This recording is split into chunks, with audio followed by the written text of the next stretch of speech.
প্রিয় আম্মু, আজকে চিঠিটা তোমার জন্য। আম্মু জানো, আমি না বহু বড় হয়ে পড়ছি। যেটুকু বড় হলে তোমাকে জড়িয়ে ধরা যায় না আর কান্নাও করা যায় না, ওইটুকু। জানো, আমি না তোমার ওড়না দিয়ে আবার শাড়ি পরতে চাই। তোমার অন্য একটা ওড়না দিয়ে আমি লম্বা চুল করতে চাই। কি যে মজা লাগতো।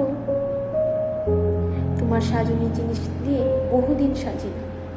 তোমার প্রিয় লিপস্টিকটা নষ্ট করি না। ভাইয়ার সাথে খাবার নিয়ে বলি না, ধুর এটাতে বেশি, এটা আমার।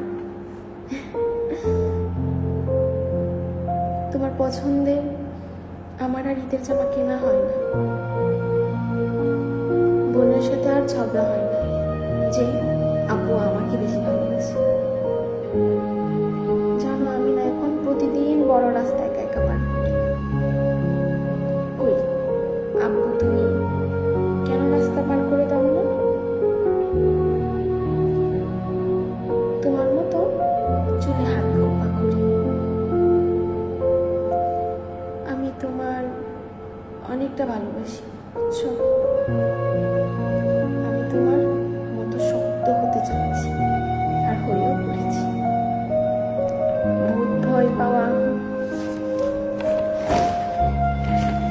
মেয়েটা রাত 2টার সময় বসে বসে তোমার জন্য চিঠি লিখি। আম্মু, তুমি বড্ড প্রিয়। তুমি আমার বড্ড প্রিয়। আমি যদি সারা রাত তোমাকে নিয়ে লিখি, আমার অনুভূতি শেষ হবে না। প্রিয় আম্মু, তুমি আমার বড্ড প্রিয়। অনেক ভালোবাসি তোমাকে।